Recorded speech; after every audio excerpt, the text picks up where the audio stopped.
Hello, everyone. Welcome to our leaders' lunch today at yourneighbour.org. My name's Dom Llewellyn, and we've partnered with New Wine for this event. And we're delighted to have Paul Harcourt, who's the national leader of New Wine and the vicar at All Saints Woodford Wales, with us. Paul, before I go on further, just want to check: are you here, and is your tech all working okay? I'm here. I'm in this window, and I'm getting thumbs up from Simon, so I think it sounds like it's working okay. Brilliant. Thank you so much. And Paul and his wife Becky have two children, and under Paul's leadership, All Saints has developed into a network of 4 churches, with All Saints acting as a resource church for the region. Paul is also an author and has written 2 books, I think, about following Jesus and spirit-filled life, growing in circles, and with Becky, his wife, he wrote Walking on Water. And I just want to thank everyone for joining us this lunchtime. For those of you who don't know much about us at yourneighbour.org, we created yourneighbour.org about 2.5, 3 months ago to be a network of churches to really help equip churches to care for their communities in crisis at this time. And this includes running a helpline, connecting people who need help with local churches who can help them, as well as specialist teams, supporting churches through webinars and training, equipping churches to work with local and national government this time, and also some other special initiatives. One project we've been really working on in the past few weeks is around food poverty in children. I'm sure a number of you have seen the work that Marcus Rashford has been doing on this. And we've been working with a number of churches to support 500 primary schools in the most deprived areas of our country. And we're partnering with TLG, Love Your Neighbour, the Message Trust, and Salvation Army in a project called Lockdown Hunger. And if you're interested in finding out more, please visit yourneighbour.org/lockdown hunger. And if you're a church leader who wants to be involved, I've got good news for you. And the good news I've got is that TLG have a small grant that can help you get started. We love telling stories of what churches are doing through and beyond COVID. So please do email us at the email coming up at the chat if you'd like to be profiled. And we've done a number of leaders' lunches like this. So we've done them with Nikki Gumbel, with Sarah Jackson, with the Bishop of Durham, with Chris Valentin, and with Marvin Rees, the Mayor of Bristol. And I'm really delighted that we're doing this with a New Wine. We're going to have about 25 minutes of an interview with me and Paul. And then Paul is going to say a few words about what New Wine is up to at the moment. And then we're going to open it up for questions. So if you want to ask a question, please can you private message me, Dom Llewellyn, in the chat, and we'll try and, during the interview, and we'll try and ask Paul as many questions as possible, and we'll be finished by 12:45. We're in for a real treat this lunchtime. I've got to know Paul a bit in recent weeks, and we have a number of mutual friends who always comment on his strategic thinking, the way he leads with such humility and grace, and his passion to see churches and our nation change. So I just want to say a massive welcome to Paul. So if we want to do the kind of waving, just to say welcome, Paul.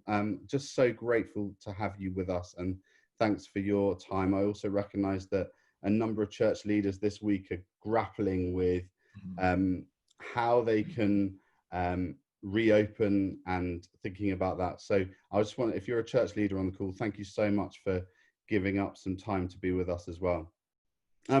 Paul, I just want to kick off with this question. There's been lots of uncertainty recently, obviously, and I've been really impressed with how you've made some really bold decisions about United, and now United breaks out.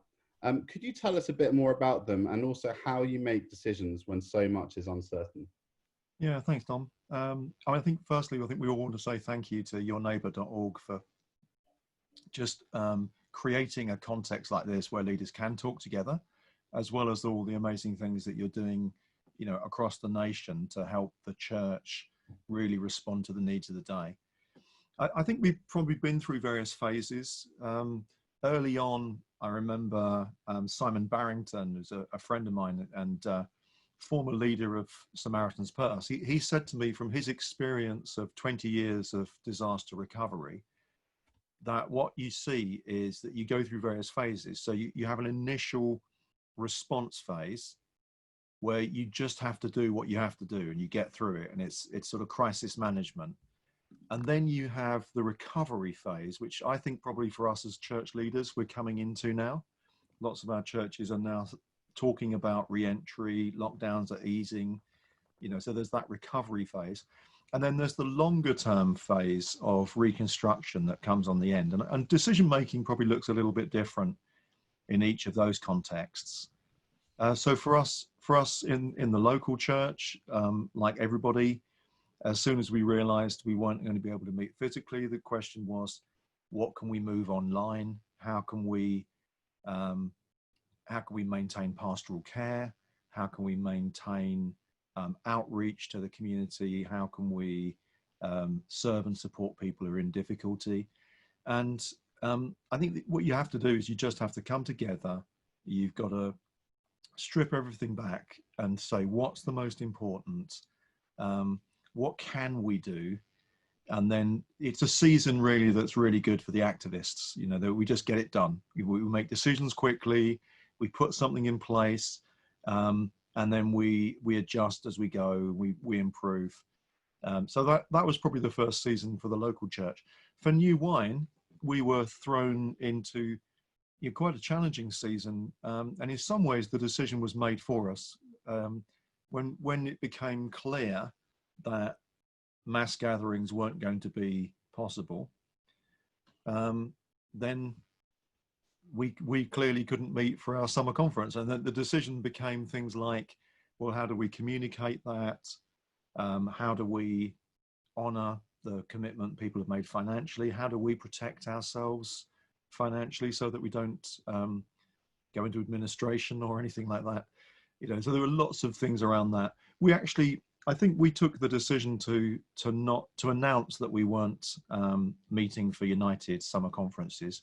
We took that decision before the lockdown really hit, and the reason we took the decision was we felt it wouldn't be right to put that on the NHS, either locally in the Peterborough region or for our volunteer teams. So that was a big driver for us, actually.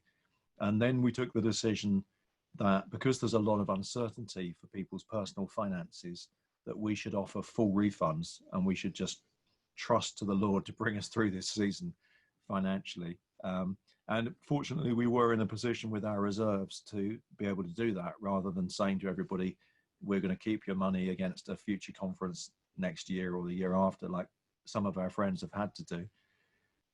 So I think for me, in those sorts of crisis decisions, it was a case of, let's get everybody together, let's talk about all the possible things, and let's just get a sense of how can we be true to our values and express the things that we really believe, and then just make a first step decision. And I think for us, it was about that communication with each other, and then trying to communicate with clarity and compassion what that decision looks like and how it affects people. I know if people are familiar with the Myers-Briggs type indicator, that if you know that, there's a thing that says that that the sensates are really good at what is, the intuitives are really good at what could be, the thinkers are really good at the plans, and the feelers are really good at the people. Well, I'm an NT. I'm good at what could be, and I'm good at the plans. But it's really good sometimes to have around the table people with other strengths who can say, well, actually, this is what we're picking up on the ground. That's the sensates. And then the feelers who can say, this is how it's going to affect these people. This is what we need to remember pastorally. And I think big round table conversations make that happen. So that was the first phase. The harder phase, I think, actually, is the one we're coming into now. Because now we're saying, what next? The immediate what now is, in some ways, it's a lot easier. What next is much more unknown, because we need to look back and say, what has the Lord been showing us or teaching us? What have we discovered? What have we lost that we need to recover? What have we found that we need to make part of what goes forward? How quickly do we do this? There's lots of big questions there about future shape. So I think that this in some ways is a more challenging season for leaders. And I've been talking to lots of leaders this week, and I know a lot of people are quite anxious, quite stressed sometimes, feeling that they've got very different expectations around them, with people in the congregation saying we're not ready, and other people who would have opened up 3 weeks ago if they could.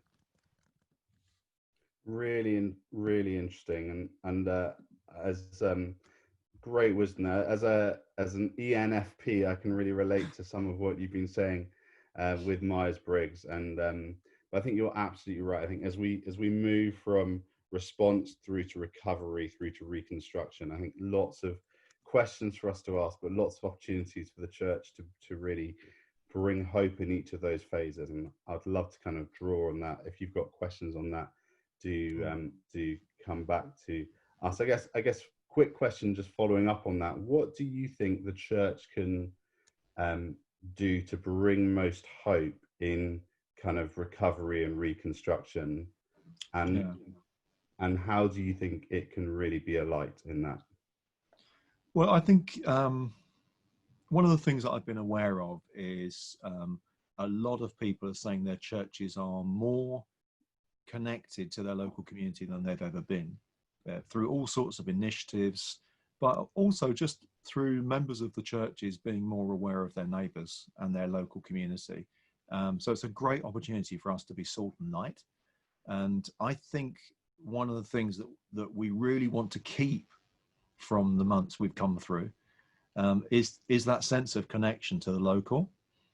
And I'm going to be speaking for the New Wine Online conference out of us being at a crossroads moment. So Jeremiah 6:16 is the passage that sprang to mind. So in many ways, it's a crossroads moment for the nation, and it's certainly a crossroads moment for the church. We've got the opportunity of different paths ahead of us. So how do we choose? And Jeremiah says, before anything else, you stand at the crossroads and you look. And that's, I think, what we need to do as church leaders is we need to look at the needs in our community, the needs in wider society. The Spirit of God has been highlighting during this time things like systemic racism and creation care. It's been really interesting, actually, that when everything's been stopped and brought to a standstill for a moment, we've actually been able to listen to some other things, which I think have got our attention more than they might have done if we were still consumed with the normal busyness we were in before. And that will be true at a local level as well. We're in our community, we're more aware of digital poverty, food poverty. We're more aware of some of the insecurities around jobs than we have been for a long time. We've been more aware of the mental health issues that lockdown has exacerbated. And friends who work in the health service have been saying in the NHS, they're already seeing a huge rise of people presenting with moderate to severe mental health challenges. So that second season, the one of recovery, is the time where the wear and tear begins to show and the grief and the hurt begins to come out. And I think a lot of people will be lamenting things that they've lost during this season, either literally loved ones or futures that they planned for and prepared for. Some people will be aware of cracks in their own personal life or in their relationships, which have been exacerbated by the pressure of being in lockdown, maybe of homeschooling and all those demands. The general insecurity and uncertainty of what the future looks like. So I think it's really important that as a church, we come out with a message of hope and healing. And I don't know what other church leaders are doing, but I suspect most of us have gone back to basics in our preaching. I reckon that most of us have gone back to the real simple, let's focus on Jesus, let's talk about God's love, let's get rhythms established. This is a time to draw close to him. And of course, always our intimacy and our encounter with the Lord is actually what we bring to the party when we get out and start connecting with people. It's being salty salt, isn't it? I talked about being salt and light, but we've got to be salty. And that comes from time in God's presence. Fantastic. And as someone who grew up with salty with a P as a singing book, to hear the word salty definitely brought a smile to my face, but I totally agree with you on that. You talked a bit earlier about, obviously touched on the relevance of teams, and you talked about how different people play their part. One question I'd love to ask you in this time is, obviously we're not meeting on the whole face-to-face as teams, or we certainly haven't been for the last few months. We might start to now a bit, but we haven't done. How have you really kind of kept your team together and worked with each and every one of them during this time, bearing in mind you've been very kind of stuck, like us all, I'm guessing, on Zoom and other online platforms? And what does it look like to keep morale high in this season? Well, I think if anybody feels they're struggling in that area, I'd like to just say that's the norm. I don't think anybody is saying our team is really flying at the moment. Lockdown is really hard, and there is no substitute really for being together in the same room. I think my experience is most people are moving to little and often. That perhaps we're not, we're touching base a bit more. So the context I've got here is I actually split my time between two roles. And so I'm leader in the local church here, which actually is All Saints plus 6 now, actually. So 4 other parishes. Oh, sorry about that. That's all right. No, four other parishes as well as All Saints, but 7 churches in total, including All Saints. So what it looks like for me is I spend time with the whole of the staff team for the big one, and then with the senior staff team for the big one, and then with the leaders of the 7 churches. And so even in the local church context, I need at least 3 different staff meetings to keep everybody connected. And then the other half of my time is New Wine, which is multiple patterns of leadership anyway. So we have a staff and a senior management team within the staff. We have a national leadership team. We have the regional directors. We have heads of ministry. We have trustees. So once you do all that and you add in things like PCCs and everything else that leaders have to go to, there's lots of meetings there. And I think it's trying to make the best out of those little contacts. I would love to kind of be the sort of leader that could pick up the phone and spend half an hour with everyone on the team, at least once a week, but it's not going to happen because of what I've just set out there. But we're trying to create a culture where that is happening within the team, that they're pastoring each other. And I think some of the things I've been learning really is that we can't really lead people without treating them as people. I mean, they're not there to get the job done. We've got that dual role of actually saying, how can we recognize your context? It's not going to be the same for somebody who comes to work. Normally we see them in the office, we forget the context they've come from. Some of them, they've got husbands who've been made unemployed. Some of them are homeschooling at the same time as trying to work from home. We've got some people who've had serious personal or pastoral issues during this time. So I think just communicating real love and support for people has been a priority. And then when we flip over to the other side, which is the task side, the thing that's really struck me is that we can get the tasks done, but we need to keep coming back to the why. Why are we doing this? Because it's really easy to lose that during this time. And so we've spent quite a lot of time going back to the vision and saying, okay, so we were doing these things before, but let's remember why we were doing them. And when we've come back to the vision, it's been helping people get a bit more of a sense of purpose. Because I think a lot of people, I don't know about others, but I suspect in our churches, we've got some people who are working harder than ever and some people who are feeling a real loose end and not sure what their roles look like now. And I think coming back to those first principles of, okay, so we're in it together as people, we love each other. and then what's the why behind the what. That's really been helping us, I think, in all of those different contexts. I love that, Paul. What's the why behind the what? And we can't lead people without treating them as people. And I think real wisdom around, obviously, there are some people who are working harder than ever, and also some who are at loose ends, but trying to make them show value at this time is amazing.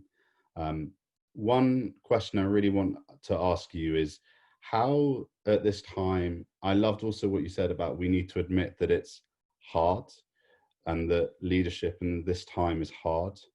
Because I think one of the things that my reflections on is, particularly when you're leading your teams, you have that kind of bounded optimism, don't you, where you're trying to, but what you can, and that's important for context, but what you can lose obviously is the authenticity angle in that. So I love that you just kind of give permission to people to say we're all finding this hard. So in that context of finding it hard, how are you looking after yourself and your teams pastorally at this time? What does that look like? Well, I think none of us have ever done this before, and that's one of the key things. We just need to keep saying to people, we need a lot of grace for this. This is not an easy season, and that first season of immediate response, most of us as leaders probably we take on a bit too much, and we can sustain it for a while. But now we're into a longer term thing, so.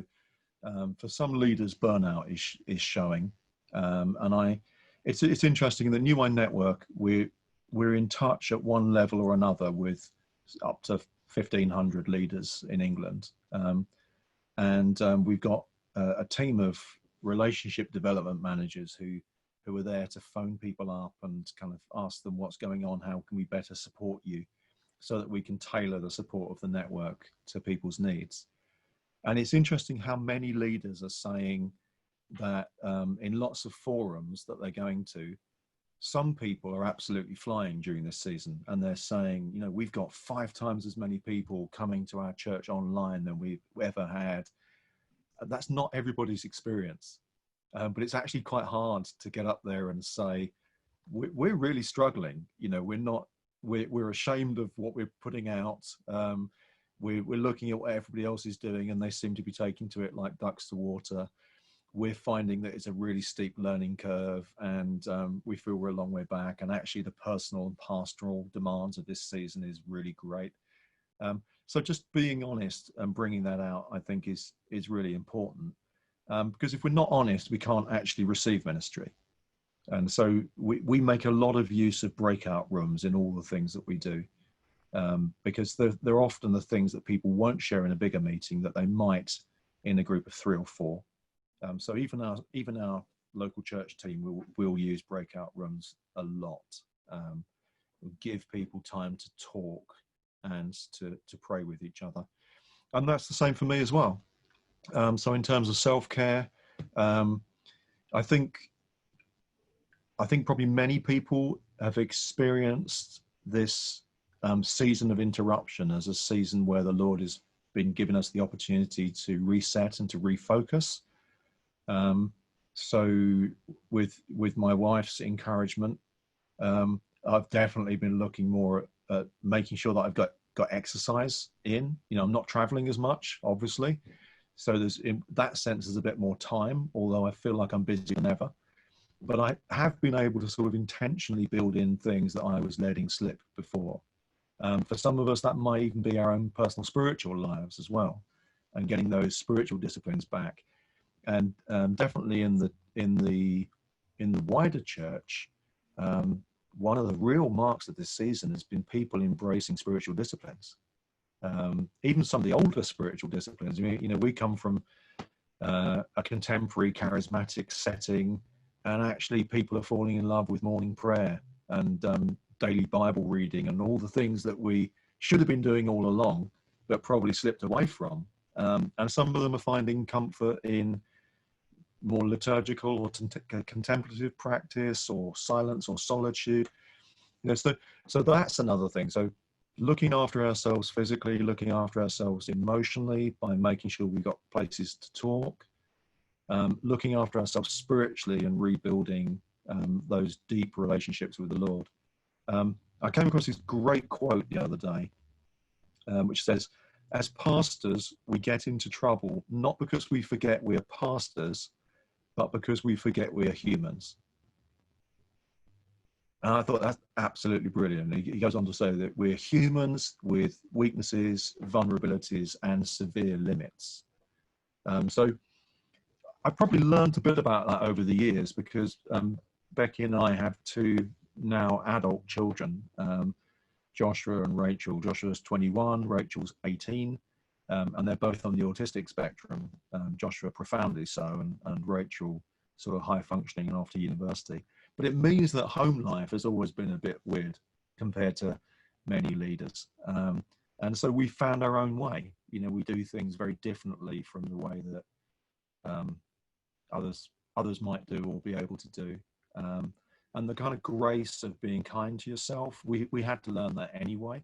And that's definitely helped us through these sorts of seasons of interruptions as well. Kind of holding things lightly and being kind to yourself.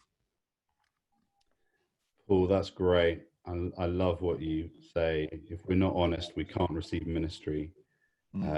As pastors, we get ourselves into trouble, not because we forget we're pastors, but we can forget that we're humans. And it's interesting what you talk about in terms of the spirituality. I would say that I'm definitely, like you, come from a charismatic tradition, but I've been joining a self-isolation monastery during lockdown, going through the Northumbria community prayers, and that's been amazing. One final question. The self-isolation community, this is the time, isn't it? I mean, yeah. This you're pretty much there anyway. It's just another little step further. It's been amazing, actually. A group of about 20 of us has been over Zoom. So I guess final question before we hear a bit from you about what New Wine are doing, and then open it up to questions. But would love to ask, how do you read the sign of the times? And also, cheeky follow on from that would be, what do you think the church might look like next? That's really interesting. Well, I suppose if part of reading the signs of the times is stopping and hearing what the Spirit is saying. And as I said earlier, I think we have been stopped. And during this time, there's been a number of themes that have emerged. And it's actually, so for us as a church locally here, we've sort of said that we're going to intentionally build back better, which is a phrase we've stolen from Tear Fund. And building back better is being intentional about what we're going to re-engage with, and try and put those things in the right way. And for us locally, we've decided that we're going to emphasize roots and rhythms. That's the key. This is a time we've got ourselves right with the Lord, and we don't want to leave that behind. We want to live in that. But the outworking of roots and rhythms is that we then have something to give into the big issues that God has been raising for us. And those, we believe for us, and we were working in East London, so the context may vary wherever you are, but I suspect they're actually things the Spirit is saying to all of us. And we believe that systemic racism, creation care, and community engagement in evangelism, those are the three big things that we think we're moving into. So reading the signs of the times, I think that's probably what the Spirit has been saying. He's been making us more aware of community, more aware of the systemic racism that is so shaping of our culture, and more aware of our stewardship of the planet. So we need to kind of guard that revelation, otherwise we'll just get subsumed into busyness again and all the many good things that we could do. So we want to build back better.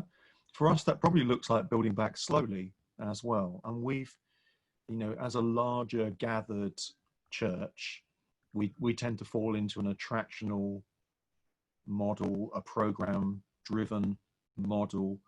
And we've sensed there's a great opportunity for us as a church to re-emphasize personal and small group discipleship, and to build back in small circles.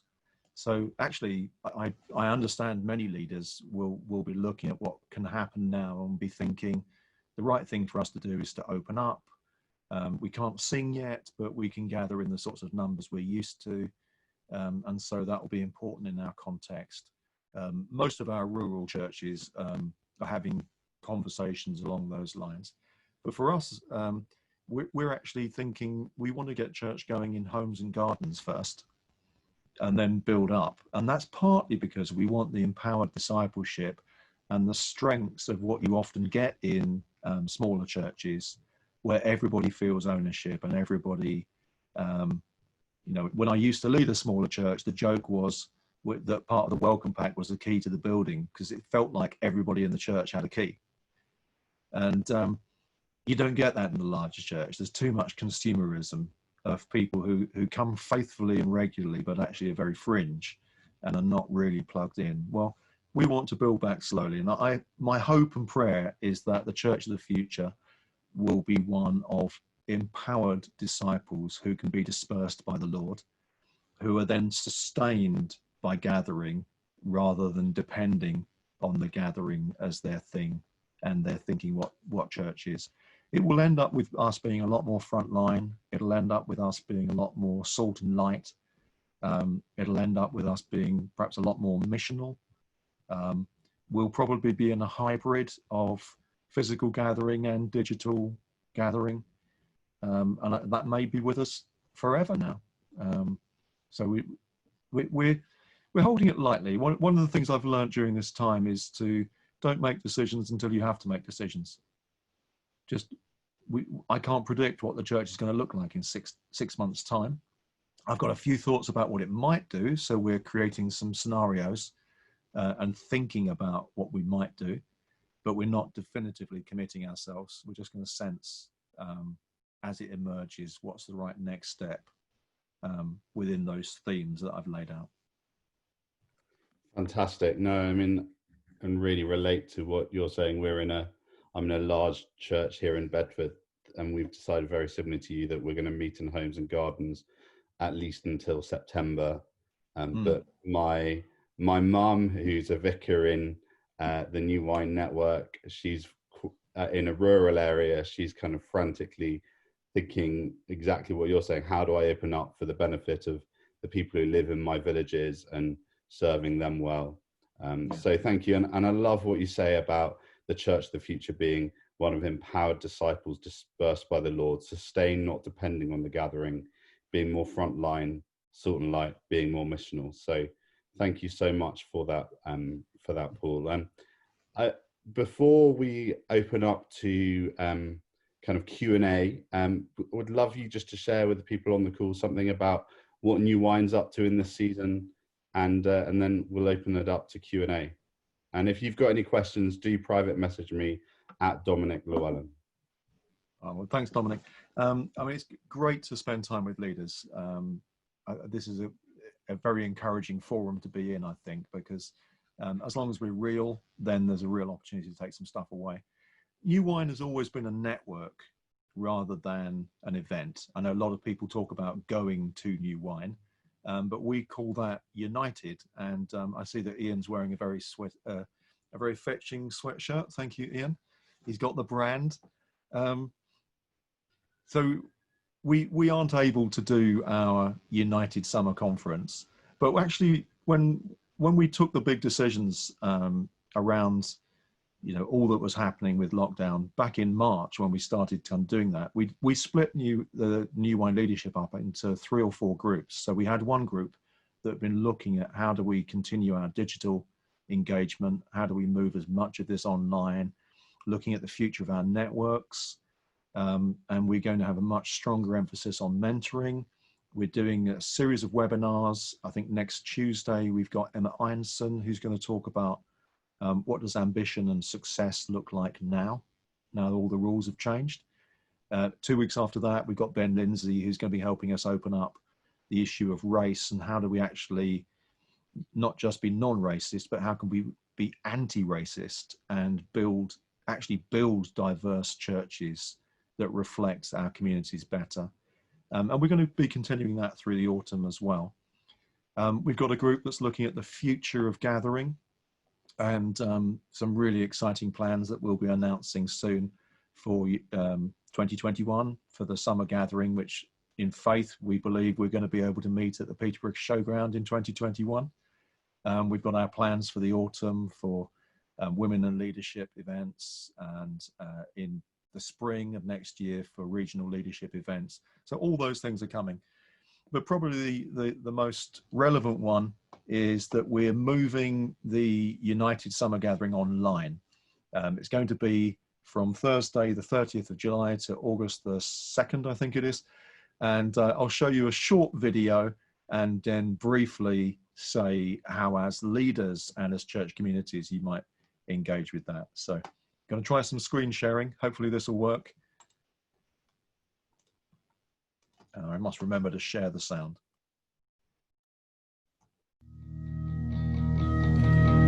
Lord, here we are. I'll take you back to the beginning. Lord, here we are, daily in the same place, alone with family or housemates, but here, always here. You, Lord, are here with us. As your Spirit takes his place in our homes, they become worship-filled homes. Prayers and praise rise to you, turning hearts and eyes towards heaven. And a new call stirs, a new focus. From daily briefing to daily believing, the time has come to gather, to become community again, building up faith, fighting inequality, challenging injustice, holding out hope. For wherever we are together. So we'll worship in the kitchen, our kids will get the vision, and the young call to rewrite the story. Lord, visit us in joy and communion and truth and power, as this once in a lifetime, never before and never again. We celebrate as united, we break out.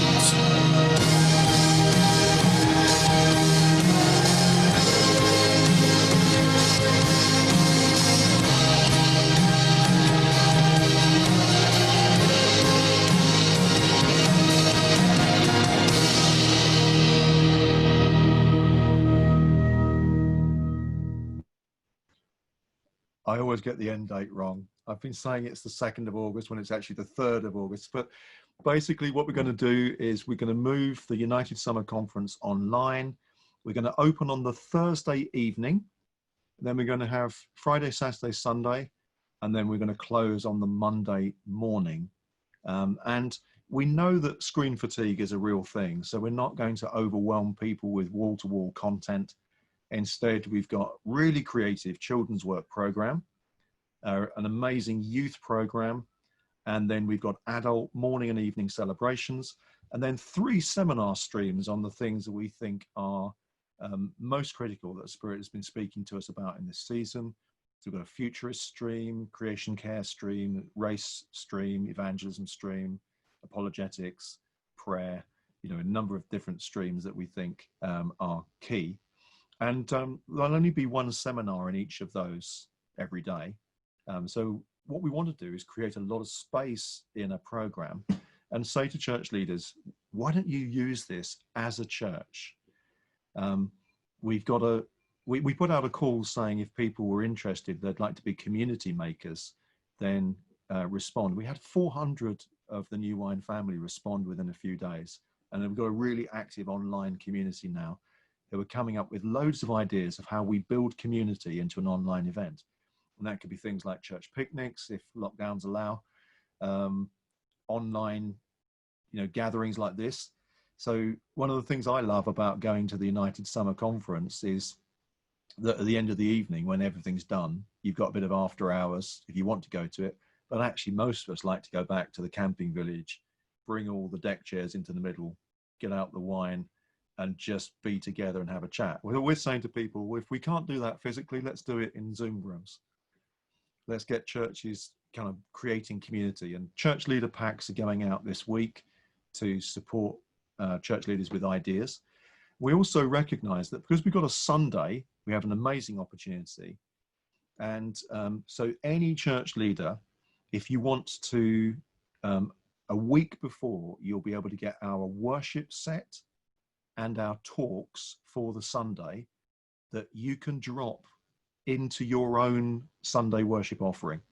So we do encourage people to join us online at 11 o'clock on Sunday morning. But if your church is wedded to 10, or if your church would love to hear the talk but can't cope with the worship, or whatever you want, then for that Sunday, you'll be able to download those bits, have a Sunday off, join something that's bigger and national, and use it in a way that really works for you locally, because we recognize every context is slightly different. And then there'll be a long tail to this event as well, because each of those 9 seminar streams will have an additional seminar in September and in October and in November to keep the conversation going as we go through the year. So Dominic, thanks for the time to share that with people. If people want to go to the New Wine website, new-wine.org, then there's a pretty obvious jumping off point to United Breaks Out. And if people are in touch with us, we'd love to send them some of those resources. Amazing, Paul. We really love New Wine. I have been a real beneficiary myself of New Wine camps. I know a number of my family, one of whom's on the Zoom today, benefit from being church leaders in the New Wine network, and just really grateful for who you are and what you do. So thank you so much. We've got time for, I think, one question before we're racing towards 12:45, and maybe one more if we're. But Simon has said, just there's a great point about what we've lost that we need to recover. He says, I know we're all different, but does anything jump out at you that we've lost and that we don't need to recover, so we can keep an eye open for that? That's a really interesting question. Well, I think rather than the specific, I would say the general is there's a lot of stuff that we've done that is busyness, and we're not really missing it. And so that would be the immediate thing, I would say. There'll be a lot of pressure on us to restart everything. And if we intentionally build back, we might actually find that some things we don't put back in and we don't really miss them. So that will be the issue locally, whatever that looks like for you. Amazing. Thank you. And another question we've had has been, what do you think in terms of our churches, what do you think really kind of engaging with the issue of systemic racism looks like, and how do we help create churches that are more reflective of the cultures that are around us? Well, we have this race and diversity stream in the online conference, which I think is going to be fascinating, because we wanted to not just educate, which is really important. I've been on I think I've read about five books on the issues of systemic racism, of the church in this country, of white privilege, and I'm trying to get my head around it. We've opened the conversation up, but that's not enough. We need an action plan. And so one of the seminars is we actually got one of our most diverse cities in the country is Leicester, and so we've got Holy Trinity Leicester sharing their journey of building a church staff team that reflects the demographic of their area. And that's the sort of thing we need to engage with, I think. Probably it's not tokenism, that's the key thing. What it is not being so lazy. I would just have to confess there are lots of areas that I probably wasn't educated about enough, and so I didn't realize the blind spots that I had, or the actions that need to be taken. And it's not, positive discrimination isn't perhaps the right way, but it's coming to terms with your own unconscious biases. That we're not very good at recognizing the gift of the church that comes in a package that isn't like me. And I think that's because we as leaders tend to be quite good at passing on the methods, and so we pass them on to people who are like us. And the work that we need to do is go back and work out what are the principles, and so I can pass them on to a young woman, or to a young black man, or to somebody who's socially, ethnically very different from me. If I give them the principles rather than the methods, then they can express who they are and what God has gifted them for in the package that is them, not the package that looks like me. So we're working hard on that, and that it's going to be a long journey, I think, for us to really get this right, because we're changing culture, and culture's the unseen thing that we swim in and don't notice. Paul, I just want to thank you so much for your time today. Thank you for what you've given us, what you've invested in us. I'm about to just to give you a 10-second warning. I'd love to end with you praying for us, but just want to say next week we're partnering with Open Doors and exploring how the church can love our neighbours near and far. And the week after, we're doing a week around helping us as churches, particularly as we move to recovery and reconstruction, work really well with local government and statutory bodies. We'll be launching a toolkit at yourneighbour.org to really help churches do that. It'd be great for you to join us. You're more than welcome to come to our events. And yeah, Paul, to end, we'd love it if you could pray for us. Yeah, great. Well, Father, I thank you for the gift of this time together. Thank you for each leader who's represented here today and the churches that they're leading. I pray, Lord, that you'd personally sustain us. I pray that you'd give us wisdom as we lead and pastor others. I pray that you'd open our eyes to what's around us. And I pray, Lord, that as we go forward, that this would all be in your strength, not in our own. Something we often say, but as we have the opportunity to practice it, we ask, Lord, that you'd help us in this time of re-entry, fresh engagement. You'd help us to pace ourselves and be led by the Spirit. So help us to walk in step with the Spirit, not running ahead nor lagging behind. And we trust you, Lord, that as you are bringing restoration to individuals and to the country, you would also bring it to your church. And we just ask this for your honor and glory in Jesus' name. Amen. Amen. Paul, thank you. Thanks everyone for joining. Look forward to seeing you soon. And thanks so much to New Wine for partnering with us on this. Bye, everyone. Bye. Bye.